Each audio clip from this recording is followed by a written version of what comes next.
Hello, ladies and gentlemen. Thank you so much for joining us this afternoon. The rain is going. The castle is looking beautiful. It's very, very nice to be up here in Edinburgh. My first time for a good couple of years. And good to see so many friends and colleagues in the room today. Before we get going, a bit of housekeeping.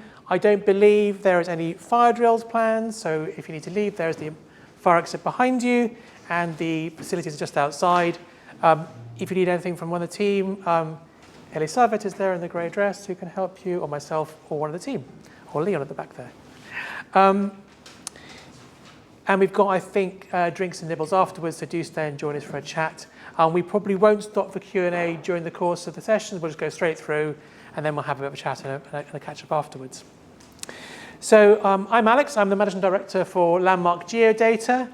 We are the division of Landmark that looks after ProMap, EnviroCheck, our utilities reports, and as of today, our new biodiversity net gain reports, which we'll talk about later on.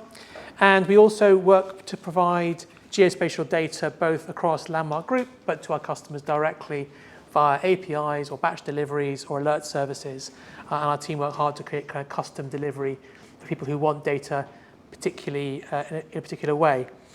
I say it's not necessarily data as a service, but data as you want it, right? People have lots of different ways they might want the information they need. Ultimately, just ask our team. We can probably serve it up in the context that you would need. Before we get going, I'd like to thank very much our guest speakers today, Paul Christie from Registers of Scotland, Richard Fleming from Map Impact, and Richard Hepburn, who stepped in for Miller and Bryce, and they'll be talking to us later on. And I want to start off with a few comments of where we've seen things over the last few months. I think it's fair to say that we did our last summit in June in Manchester, and I think we were all hoping for a slightly better summer, in terms of the market. It's been, certainly from our perspective, pretty subdued. We work across the whole spectrum of residential and commercial property, and it has not been, we haven't seen the robust recovery I think we were hoping for through the summer. On the positive side, we are now beginning to see some, I hate to say green shoots, but certainly some signs of life in the market, and the transaction volumes are ticking up, and we have to hope that after the record lows we've had in terms of transaction volumes in the last 12 months, we'll start to see that recover in the next quarter and beyond. I was thinking about what that means for us as a business, and what we tend to see when the market is tough is what do people choose to do. And there seems to be three kind of broad areas we've observed that are priorities in more challenging trading environments.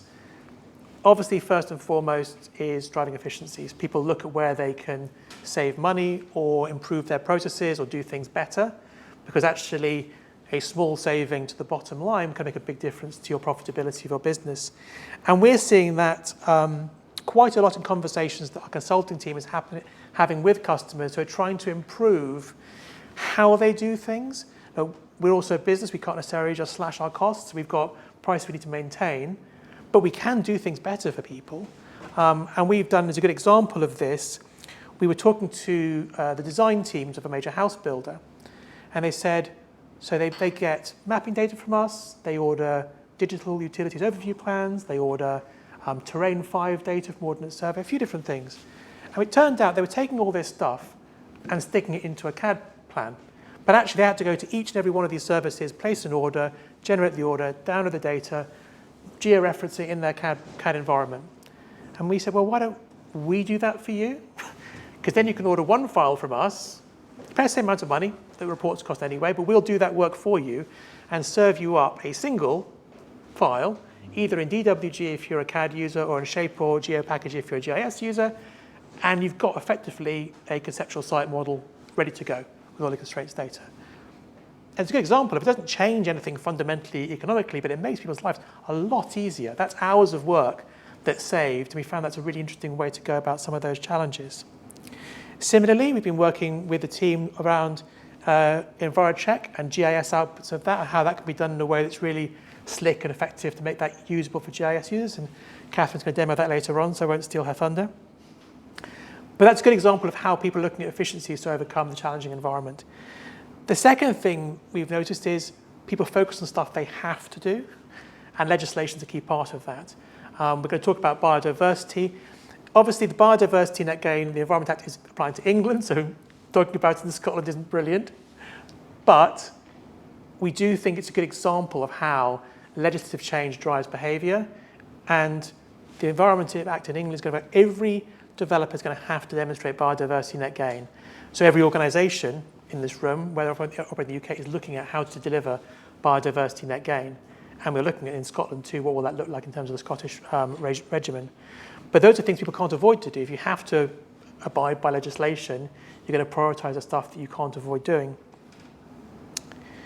And the last one, I think, is probably the most exciting, which is, well, how do you innovate? How do you leverage the new technologies available, the new ideas, the new things you can do? Because doing what you've always done when the market's tough isn't going to help. You've got to find new ways of doing things.